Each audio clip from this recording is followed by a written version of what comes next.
शिवछत्रपती त्यांची आज जयंती आहे. त्या जयंतीचं औचित्य साधून आज आपला हा कार्यक्रम होतोय आणि तो पण कार्यक्रम शेतकरी संघटनेच्या माध्यमातून होतोय. याचा सार्थ अभिमान आणि आनंद वाटतोय की हा काही कार्यक्रम कोणत्या धार्मिक संघटनांनी घेतलेला कार्यक्रम नसून हा कार्यक्रम रयतेने घेतलेला कार्यक्रम आहे. आणि त्याच्यामुळं अशा कार्यक्रमाला जाणून बुजून किंवा वेळ काढून येणं हे दादांनी त्यांचं कर्तव्य समजलं. आणि तुम्ही विचार करा, मी खेद व्यक्त करतो, मी दिलगिरी पण व्यक्त करतो की बऱ्याच गोष्टी मला काही शक्य होत नाही. आता त्यांची खूप इच्छा होती, परवाच्या कार्यक्रमाला जायला पाहिजे होतं, नगर जिल्ह्यातनं माझं कर्तव्य होतं जाणं, परंतु काही अडचणी आल्या. मी सांगण्याचा प्रयत्न केलाय, कितपत पटल्या मला माहित नाही, परंतु त्या खऱ्या अडचणी होत्या, मी जाऊ शकलो नाही. आणि त्याच्यामुळे दादा तुमची मी दिलगिरी व्यक्त करतो.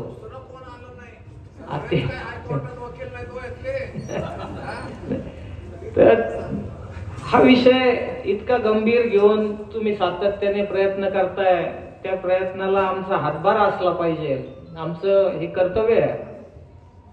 काही गोष्टीत कमी पडतोय, आम्ही मान्य करतोय, परंतु एक शब्द मात्र देतोय, जोपर्यंत छातीवर बिल्ला आहे, जोपर्यंत हा विचार डोक्यात आहे, तोपर्यंत जिथं शक्य होईल, जेवढं शक्य होईल, ज्या मार्गाने शक्य होईल त्या मार्गाने हे विषय ताकदीने आणि पूर्ण क्षमतेने नेण्याचं दायित्व, जबाबदारी आम्ही स्वीकारलेली आहे. आणि ते तुमच्या पावलावर पाऊल ठेवून हे काम करण्याचं आम्ही धोरण ठरवलेलं आहे. त्याच्यामुळं तुम्हाला ग्वाही देतो या कार्यक्रमाच्या माध्यमातून की जो विचार शरद जोशींनी दिलाय, जो विचार बबनराव काळेंच्या माध्यमातून मला मिळालाय आणि आता तुमच्या सावलीखाली आम्ही चालून हा विचार पुढे नेण्याचं काम करतोय, तो तेवढ्याच ताकदीने, तेवढ्या क्षमतेने, किंबहुना तुमच्या पुढे एक पाऊल ठेवून जाण्याचा आमचा प्रयत्न असणार, एवढं मात्र मी तुम्हाला सांगतो. मित्रांनो, आज इथं खूप मोठी मंडळी बसलेली आहे. बऱ्याच वेळा मी विचार करतो की राजकीय व्यवस्थेमध्ये मला विचारधारेच्या माध्यमातून आज महाराष्ट्रामध्ये कोणता नेता मोठा दिसत नाही. जी माणसं पूर्वी होऊन गेली, बाबासाहेब आंबेडकर असतील, छत्रपती शिवाजी महाराज असतील, फुले असतील, शाहू असतील, या माणसांच्या मागे आज समाज काय आहे याचं आत्मपरीक्षण केलं पाहिजे.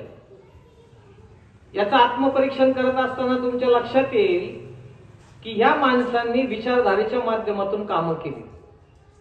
कदाचित त्यावेळेस आंबेडकरांना प्रचंड विरोध झाला, फुलेंना प्रचंड विरोध झाला, हे आपण तर वाचनातून आपण पाहतोच आहे. परंतु हा विरोध का झाला, किती टक्के लोकांनी केला, त्यावेळेस किती टक्के लोक यांच्या मागे होती. आज शेतकरी संघटनेची परिस्थिती या लोकांसारखीच आहे. आज या विचाराकडं जाणून बुजून किंवा अशा दृष्टीने की ही माणसं जर समजा सशक्त झाली, ह्या माणसांचे विचार जर ताकदीने पुढे आले, ह्या विचाराने जर ही माणसं वागायला लागली, तर इथं राजकीय व्यवस्था प्रचंड मोठ्या प्रमाणात तिच्यात उलथापालथ होईल. आणि त्याच्यामुळे सातत्याने या विचाराला तडा देण्याचे काम, या विचारामध्ये फूट पाडण्याचं काम, या विचाराला कुठेतरी एक वेगळी दिशा देण्याचं काम सध्या समाजामध्ये होतंय आणि ते शेतकरी संघटना अनुभवतीये. आज बऱ्याच वेळा मला ज्या वेळेस या चर्चा निघतात त्यावेळेस लोक म्हणतात की शेतकरी संघटनेचं एक व्यासपीठ असलं पाहिजे. आमची भूमिका कधीच नाही अशी नाहीये. दादांनी 2 पावले मागे येण्याची भूमिका मी माझ्या देखत पाहिलेली आहे की त्याच्यात त्यांची भूमिका होती की हा जर विषय कोणी ताकदीने पुढे नेणार असेल तर मी 2 पावलं मागे यायला तयार आहे. कारण की ही व्यवस्था फक्त स्वाहाकारासाठी झालेली आहे. शेतकरी नेते मनवणारी लोक आहेत, ते स्वतःच्या स्वार्थासाठी किंवा स्वतःला काहीतरी मिळवून घेण्यासाठी सातत्याने प्रयत्न करतायत, त्याच्यातनं शेतकरी समाजाचं नुकसान होतंय. ही जी भूमिका आमच्या लक्षात आली, दादांनी त्यावेळेस एक पाऊल मागे येण्याची भूमिका घेतली की नाही, तुम्ही जर हा विषय ताकदीने नेणार असाल तर मी त्या प्रक्रियेमध्ये मागच्या बाकावर बसायला मी तयार आहे, परंतु तुम्ही हे विषय सगळ्यांनी मिळून ताकदीने न्या. दुर्दैव आहे, एवढा मोठा महाराष्ट्र आहे, एवढ्या मोठ्या समस्या आहे, लोक आता सांगतात 13 आत्महत्या व्हायला लागल्या. कोणता नेता ताकदीने बोलतोय? कोणता शेतकरी नेता तेवढ्या ताकदीने समाजापुढे जातोय याचं आत्मपरीक्षण करायला पाहिजे. एकच शेतकरी संघटना अशी आहे महाराष्ट्रामध्ये रघुनाथ दादांच्या याच्यात काम करणारी, की जी सातत्याने भूमिका मांडते की महाराष्ट्रामध्ये शेतकऱ्याला जर तुम्हाला चांगलं जीवन जगायचं असेल, त्याला जर संविधानाने दिलेल्या अधिकाराच्या माध्यमातून इतर नागरिकांप्रमाणे सन्मानाने जगवायचं असेल तर तुम्हाला एकत्र यावं लागेल, ह्या विषयासाठी भांडावं लागेल, आत्महत्या थांबल्या पाहिजे. आत्महत्या थांबला तरच हा समाज सक्षम होईल. आणि ह्या भूमिकेतनं काम करणारी माणसं आहे. बऱ्याच वेळा वाईट वाटतं. आज एक मेसेज मी काल मुद्दामून सोडला तर मला हे अपेक्षित होतं दादा, की कोणताही कार्यक्रम घेतला तर त्याच्यामध्ये बऱ्याच लोकांची अनास्था आहे. कारण की कदाचित मी ते मला स्वतःला दोष देतो, माझ्याकडे परमेश्वराने ते दिलं नाही, ज्याच्या माध्यमातून गर्दी गोळा होऊ शकते. आता ते तुम्ही ओळखू शकता मला काय म्हणायचंय. ते माझ्याकडे दिलं नाही परमेश्वराने, त्याच्यामुळे कदाचित गर्दी होणार नाही. दादाकडे ते दिलं नाही म्हणून गर्दी होणार नाही. परंतु विचार जे आहेत ते विचार, ते किती लोक जमले तरी तेच राहतील, 10 लोक जमले तरी तेच विचार राहतील, याच्यामध्ये मात्र काही बदल होणार नाही. मग अशा परिस्थितीमध्ये छत्रपती शिवाजी महाराजांनी जो समाज घडवण्यासाठी ज्या शेतकऱ्याला मी म्हणतो आर्थिक बळ देण्याचं काम कोणी केलं? त्यावेळेस काही इंडस्ट्री होती? कोणत्या दिशेने चाललोय आपण? आज आपल्याला सांगितलं जातं, आता मी ते काळ्या होते इथं बसलेले त्यांच्या बाबतीत बोलणार होतो, की तुम्हाला शेतकरी जर जागवायचा आहे, तुम्हाला शेतकऱ्याच्या जमिनी काढून घ्यायच्या आहेत आणि तुम्हाला तिथे इंडस्ट्रियलायझेशन आणायचं आहे, इंडस्ट्री आणायची, आमचं ना नाही. त्याच्यासाठी पॉलिसी ठरलेली आहे, त्याच्यासाठी सरकारने कायदा तयार केलेला आहे आणि त्या कायद्याच्या माध्यमातून रिंगण आखून दिलेलं आहे. त्याच्यामध्ये तुम्हाला काम करायचंय. गेल्या 9 वर्षापासून सातत्याने प्रामाणिकपणे प्रयत्न करतोय की आकरी पडीत जमिनी ज्या शेतकऱ्यांच्या ते त्यांना मिळाल्या पाहिजेत. उच्च न्यायालयातला लढा लढलो, तो जिंकलो. फार तुमच्या राज्यपाल असतील त्यांच्यापर्यंत जाऊन बसलो, हा विषय मांडण्याचा प्रयत्न केला. परंतु हा विषय इतका हव्यास या लोकांना झालेला आहे. राजकारणी लोक कोणत्या दिशेने चाललेले आहेत मला समजायला तयार नाही. आपल्यासारखी माणसं शांत बसून त्यांच्या या चुकांना समर्थन करतोय. याचं अजून वाईट वाटतंय की एका 7,500 एकर जमीन या तालुक्यामधली गोरगरिबाची जमीन, अल्पभूधारक शेतकऱ्यांची जमीन, किंबहुना भूमिहीन लोकांची जमीन त्यांना मिळण्याची 106 वर्षानंतरची संधी आलेली आहे आणि त्याच्यात तुम्ही राजकारण करायला लागले. असा कोणता मुख्यमंत्री आहे मला तर कळायला तयार नाही. त्याला हा देश राज्य कुठं न्यायचंय, कोणत्या दृष्टीने त्याला पैसा कमवायचा आहे, कोणत्या दृष्टीने हा समाज घडवायचा आहे मला कळायला तयार नाही. मग असे आदर्श लोक ठेवायचे का आपल्याला तिथं? मग छत्रपतींच्या या राज्यामध्ये आपल्याला अशी माणसं ठेवायची का की शेतकऱ्यांचं कंबर मोडा आणि इथं इंडस्ट्रियलायझेशन करा, इंडस्ट्री आणा आणि इथं आमच्याच माणसांना नोकऱ्या द्या? अरे आम्ही म्हणतो की आमच्या शेतकऱ्याला 10 एकर ज्याच्याकडे शेती आहे त्याला जर प्रामाणिकपणे तुम्ही हमीभाव दिला, त्याच्या कष्टाच्या घामाच्या दामाला जर तुम्ही कामाचं दाम जर दिलं तर त्याला कुणाकडे नोकरी करायची गरज पडणार नाही. तुम्ही आम्हाला उलट्या दिशेने घेऊन चालला. आमच्या जमिनी आम्हाला मिळायला पाहिजे होते. निर्लज्ज सरकार आहे की ज्याचा लोकांकडनं घेतलेला जमीन सिलिंग कायदा आणला तुम्ही.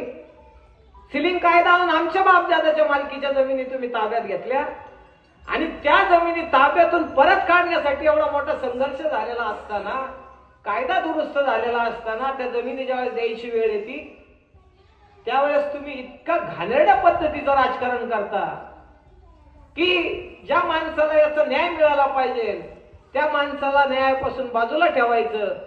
धनधाडगी लोक आहेत त्यांची घरं भरायची आणि कशासाठी? फक्त सत्तेसाठी. मग अशाच आदर्श ठेवणार का? आज 400 वर्ष, 300 वर्ष, 350, पावणे 400 वर्ष झाली छत्रपतींच्या नावाने कार्यक्रम घेतले जातात. का घेतले जातात? मुख्यमंत्र्यांच्या नावाने एखादा कार्यक्रम होतो का? ऐकलंय का कधी? होणार आहे का कधी? मग तुम्ही अशी जर नालायक निर्णय घ्यायला लागले की श्रीरामपूर तालुक्यातले जे 9 गावातली शेतकरी आहेत ज्यांच्या आशा आता पल्लवित झाल्या होत्या की काहीतरी आयुष्यातला एक चांगला दिवस पाहायला मिळेल, 4,000 एकर जमीन तुम्ही कारखानदारीला देता. कारखाने कुठं असावे? कायदा काय म्हणतो? कशासाठी? तुम्हाला माहिती SEZचा कायदा काय, MIDCचा कायदा काय? ज्या बंजर जमिनी आहेत ज्या जमिनीवर काही उगू शकत नाही, ज्या जमिनी शेती करणे योग्य नाही आहेत, तिथं MIDC असली पाहिजे. ही भूमिका आहे, या कायद्याचं मूळ ते.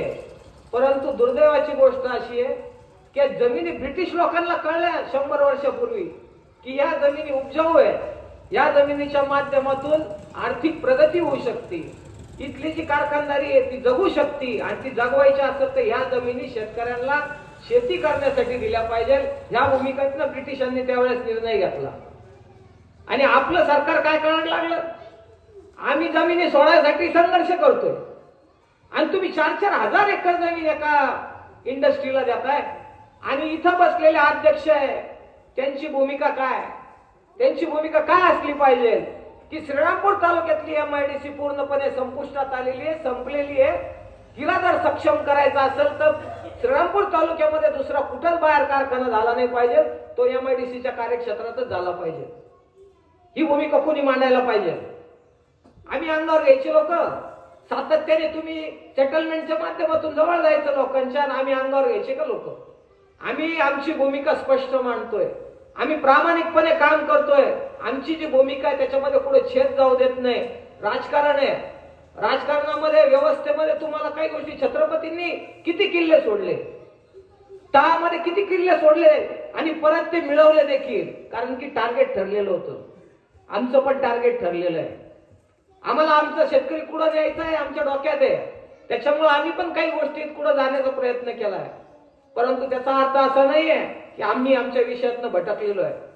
आमच्या डोक्यात खटका आहे की या जमिनी कोणत्याही परिस्थितीत मिळवल्याशिवाय शांत बसणार नाही. पण याच्यामध्ये जर कोणी छेद करायचा प्रयत्न केला तर त्याला मात्र सोडणार नाही, कारण की हा विषय आमच्या जिवारी लागलेला आहे. आमच्या आयुष्यातले 9 वर्ष आम्ही खपलेलो आहे या कामासाठी.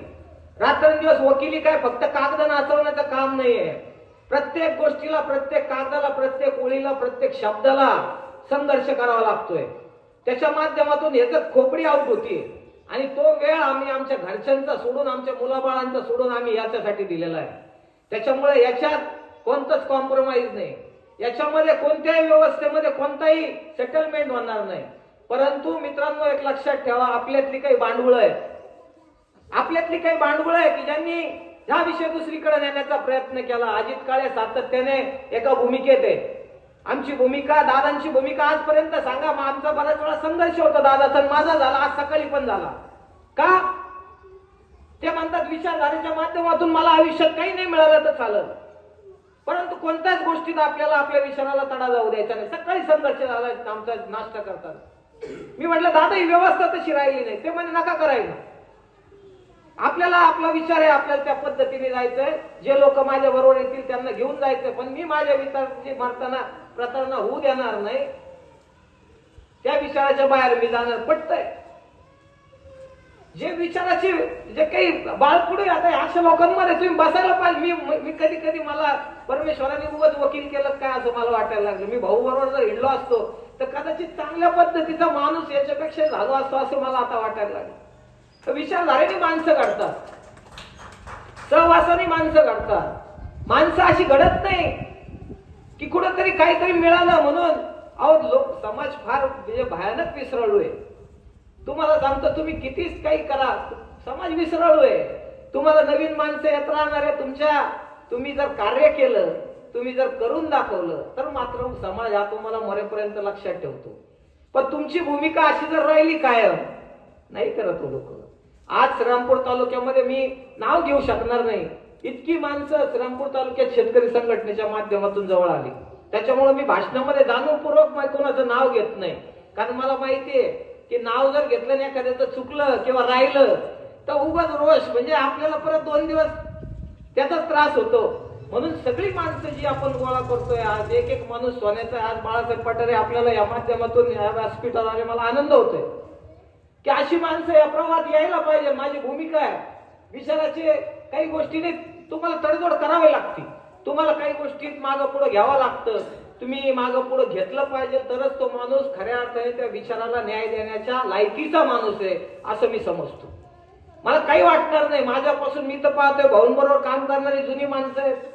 त्याच्यामध्ये सुरेश टाके असेल, तुमचा जितू भोसले असेल, अन्य कोणी माणसं आहेत की ज्या प्रवाहातनं बाजूला केली. मला वाटतं की अशा निमित्ताने त्यांनी सगळ्यांनी एकत्र यावे. आज हे व्यासपीठ खऱ्या अर्थाने शोभून दिसतंय की अशी माणसं परत या प्रवाहात येत आहेत आणि आली पाहिजे. आम्ही असू नसू उद्या सगळे, आज अजित पवार एवढा मोठा माणूस महाराष्ट्राचा गाडा चालवताना 2 मिनिटात संपून गेला विषय आहे का काही. पण तो प्रवास पुढे चालला पाहिजे. या विचारधारेची माणसं आली पाहिजे. हेवे दावे, वैयक्तिक महत्वाकांक्षा याला मर्यादा असल्या पाहिजे आयुष्यात.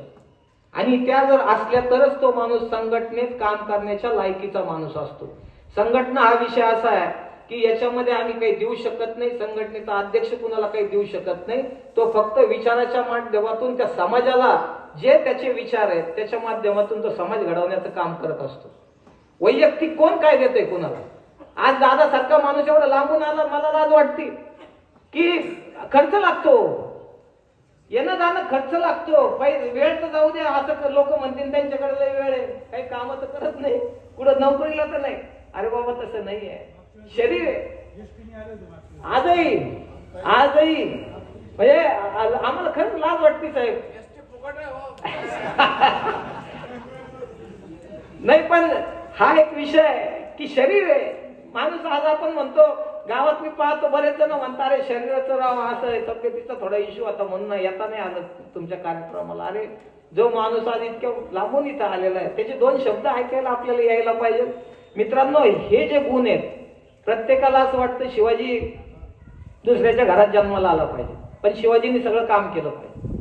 मग अशी जर परिस्थिती असेल तर किती दिवस किती वर्ष आम्हाला तुम्ही असं करणार, तुम्ही पुढे गेले पाहिजे, आम्हीच मागं थांबतो. पण मावळे त्यावेळेचे असे नव्हते. मावळ्यांनी एकदा कमिटमेंट केली राजाला की सर छाटलं तरी चालेल पण तो कार्यक्रम केल्याशिवाय राहणार नाही. अशा स्वरूपाचे मावळे होते आणि त्याच्यामुळे शिवाजी राजा घडलाय. शिवाजी राजा असं काही घडलेले नाही आहेत की आईने काही संस्कार दिले म्हणून घडले. संस्कार ही त्याची पायरी होती, परंतु त्यांच्या मावळे जे होते ते खऱ्या अर्थाने त्यांची ताकद होती. ते विचार, तो माणसाचा विचार त्यांना माहिती होता की ह्या माणसाला श्रद्धा आहे, हा माणूस जे करल ते चांगलंच करल आणि विचारधारेच्या माध्यमातून चांगलं करल, हा विश्वास, दृढ विश्वास डोक्यात बसला होता. त्याच्यामुळे सातत्याने मावळ्यांची जी संघटना आहे ती पूर्ण ताकदीने छत्रपतींच्या मागे उभी होती. कोणत्या जातीचा विचार नाही, कोणत्या. आज आम्ही काय पाहतोय, आज हा शिवजयंतीचा कार्यक्रम मुसलमान गल्लीत सुद्धा व्हायला पाहिजे. का बरं? मुसलमान आर्मर प्रमुख कोण होता? छत्रपतींचा होता ना, मुसलमानच होता ना. मग शिवजयंती होत असताना आम्हाला आनंद होईल, ही शिवजयंती तिकडे झाली पाहिजे, काही विषय नाही ना. कारण राजा हा राजा असतो. जसा हा विचार आहे शेतकरी संघटनेचा, हा विचार फक्त रघुनाथ दादानीच का करायचं? देवेंद्र फडणवीसला काय याच्यावर ऍलर्जी आहे का? असायला पाहिजे का? मग त्याच्यामुळं आपण समजून घेतलं पाहिजे की माझ्यासाठी झटणारी माणसं कोण, माझ्या विचाराच्या अनुषंगाने काम करणारी माणसं कोण, माझ्या घराचं अर्थकारण नीट करण्यासाठी झगडणारी माणसं कोण, आणि त्याच्यासाठी माझं दायित्व काय, माझं कर्तव्य काय, मी काय केलं पाहिजे. जोपर्यंत हे विचार तुमच्या डोक्यात येणार नाही मित्रांनो, तोपर्यंत ही चळवळ, ही तळमळ, हा संघर्ष याला न्याय मिळणार नाही. कारण की आज व्यवस्था अशी राहिली नाही की ज्याच्या माध्यमातून 4 डोके आम्ही घेऊन फिरतोय आणि त्याच्या माध्यमातून देशाच्या पॉलिसी बदलतील, असं काही होणं शक्य नाहीये. एक मात्र आहे की त्याच्यात आम्ही समाधानाने जगू, समाधानाने मरू, याच्या पलीकडे काही होणार नाही. परंतु समाज जर सक्षम करायचा असेल, सुधारायचा असेल तर हा विचार मात्र तुम्ही, आणि आपल्या कुटुंबामध्ये 24 तास आपल्याला मिळतात. मला बऱ्याच वेळा मी पाहतो स्क्रीन टाइम, तुम्ही पहा व्हॉट्सअप, फेसबुकवर सर, प्रत्येक माणसाचा स्क्रीन टाइम 4 ते 5 तासाच्या पुढे आहे मोबाईलवरचा. तुम्ही स्क्रीन टाइम असतो त्या मोबाईलमध्ये, तुम्ही जर ते पाहिलं तर तुम्ही 4 तासात 5 तासात असं काय पाहता आणि असं काय करता की ज्याच्या माध्यमातून तुमचा संसार, तुमचे विचार, तुमच्या मुलांचं शैक्षणिक आणि सामाजिक आरोग्य सुधरल, असा कोणता विचार तुम्ही मोबाईलच्या माध्यमातून पाहता? मला वाटतं त्याला काही वेळ नाही. परंतु दुर्दैवाची गोष्ट अशी आहे की जो विचार आपण अंगीकृत केला पाहिजे, ज्या विचाराच्या माध्यमातून कधी तुम्हाला कमीपणा जरी मिळाला तरी त्या विचाराचा विचार करून तुम्ही थांबलं पाहिजे, ही जर भूमिका तुम्ही मनात ठेवली तर मला वाटतं हा संघर्ष 100% यशस्वी होईल. मला खात्री आहे की ज्या विषयाला धरून, ज्या विचाराला धरून मी स्वर्गीय बबनराव काळेंच्या पावलावर पाऊल ठेवून आदरणीय रघुनाथ दादांच्या माध्यमातून हा विचार पुढे घेऊन जाण्याचा प्रयत्न करतोय. श्रीरामपूर तालुक्यात मला नेवासा, श्रीरामपूर, वैजापूर तालुक्यात आज गणेश आलेला आहे. गणेशरावच्या बाबतीत मी सांगितलं पाहिजे की 3 महिन्यात या मुलाने एवढं प्रचंड काम केलं. मी तुम्हाला सांगतो, माणसांच्या जवळ जाणं, मतं मिळवणं, आजच्या या जगामध्ये पैसा खर्च न करता मतं मिळवणं अतिशय अवघड काम आहे. पण विचारधारेच्या माध्यमातून जर काम झालं, संघर्ष करून दाखवला, तर मतं तुम्हाला लोक देतात. तो अनुभव मी श्रीरामपूरमध्ये घेतला. मी कोणाला पैसे वाटले नाही तरी सुद्धा मी जी टक्केवारीत मतदान घेतलं श्रीरामपूरमध्ये, तर ते जे जे भले भले मोठे पुढारी आहे त्यांना घेता आलं नाही. हा इतिहास इथं झालेला आहे. तुमची कारखान्याची निवडणूक असू द्या, मार्केट कमिटीची निवडणूक असू द्या, आणि आता गणेशनी केलेली निवडणूक असू द्या, की ज्याच्या माध्यमातून गणेशला इतकं चांगलं मतदान झालं की तो मतदान काही कोणी पैसे देऊन आणलेलं मतदान नव्हतं, ते विचारधारेच्या माध्यमातून आलेलं मतदान होतं. त्याच्यामुळे मला खात्री आहे की ताकदीने जर काम केलं, विचाराच्या माध्यमातून काम केलं, आणि जो समाज खऱ्या अर्थाने कोलमडलेला आहे, संपलेला आहे, त्या समाजाला जर पाठबळ देण्याचं काम केलं तर यश नक्कीच मिळेल. निवडणुकीच्या माध्यमातून आपण जातोय आणि जायचंय, परंतु ते करत असताना आपली सोन्यासारखी माणसं आपल्याला जपायची आहे. ते जपत असताना मी आपल्या सगळ्यांना विनंती करतो आजच्या या कार्यक्रमाच्या माध्यमातून, की जर काही उन्नतीनं असेल, काही गोष्टी तुम्हाला कळल्या नसतील, खटकल्या नसतील, किंवा तुमचा गैरसमज झाला असेल, तर मला असं वाटतं की त्या कुठेतरी बसून त्या विषय संपवले पाहिजे. परंतु ह्या विषयाची प्रतारणा होता कामा नये.